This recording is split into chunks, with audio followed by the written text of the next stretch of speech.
Бишкек шаарында 18 апрелде айрым окуу жайлардын жана мектептердин имаратына бомба коюлганы тууралуу кабар түшкөнү шаардык милициянын басма сөз кызматы билдирди. Маалымат түшкөндөн кийин бардык имараттардагы адамдар эвакуацияланып, саперлор иштеп жатат. Алар жерлерди күч органдарынын кызматкерлери курчуп алганы да белгилүү болду.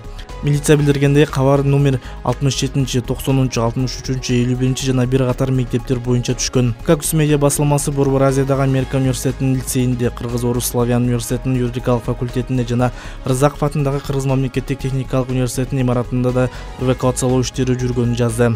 20 январда да Бишкектеги бери дегенде 5 мектептин имаратына бомба коюлганы тууралуу кабар түшүп, окуучулар эвакуацияланган. Текшерүү учурунда бомба коюлганы маалым болгон. Былтыр декабрда милиция номер 4 мектеп гимназиянын электрондук поштасына бомба коюлганы тууралуу 102 кызматына анонимдүү маалымат түшкөнүн кабарлаган. Милициянын ыкчам тобу барып мектепти курчоого алып, окуучулар жана мугалимдер имараттан чыгарылганын, мэрия басма сөз кызматы эч кандай жардыруучу зат табылбаганын маалымдаган.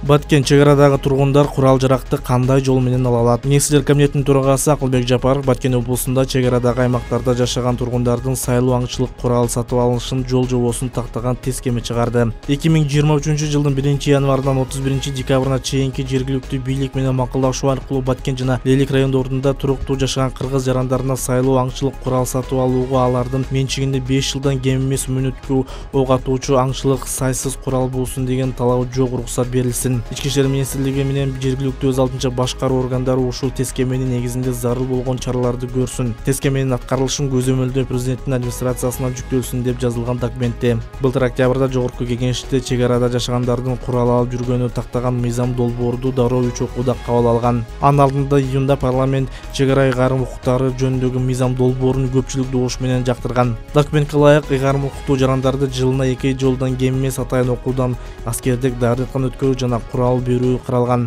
Мындан сырткары алардын өмүрүн, саламаттыгын камсыздоо мамлекеттик кепилдик берет. Чегарачы ыйгарым укуктуулар жөнүндө мыйзам 2015 жылы кабыл алынган. Ага ылайык мамлекеттин бүтүндүгүн камсыздоого чегара аймактарында жашаган жарандар таратылып, аларга чегара ыйгарым укуктуулары деген макам берилген. Бүгүнкү күндө жалпы 140 чегара ыйгарым укуктуу жаран кызмат кылат. 5 жыл аралыгында алардын арасында жаратылгандар же жабыркагандар болгон эмес. Азыр мындай жарандарга 14 000 сомго жакын айлык төлөнөт. Тажикстан чегараны 1924 жылдагы карта менен чечүүнү сунуштоодо. Тажикстан менен болгон чегара маселеси акырындан чечилип жатат. Бул тууралуу президент Садыр Жапаров Кабар мамлекеттик агенттигине берген кезектеги маегинде билдирди. Мамлекет башчы иш өтө жай жүрүп жатканын моюндап, эки тарап тең макулдук берсе, бир айлык эле жумуштар калганын белгиледи. Бирок тилекке каршы кошуналар жакшы келе жатып эле, айрым тилкелерге келгенде бул жерде 1924 жылкы карта менен чечели деген сунуштарды киргизе салып жатышат. Ошол үчүн маселе токтоп калып жатат. Чындыгында 1924 жылкы карта менен чечели деген сунуш юридикалык жактан да, моралдык жактан да туура келбейт. Анткени 1924 жылы аларда бизде өзүнчө мамлекет эмес элек, деди президент. Ал ошондой эле эки тарап тең макул болуп, иштер тез кетип жаткандыктан майга чейин бүтүрөөрүнү болжолдошкон. Бирок ал убакытта деле бүтпөй калышы мүмкүн экендигин кошумчалады. Биздин YouTube каналга катталып, видеону бөлүшүүнү унутпаңыз.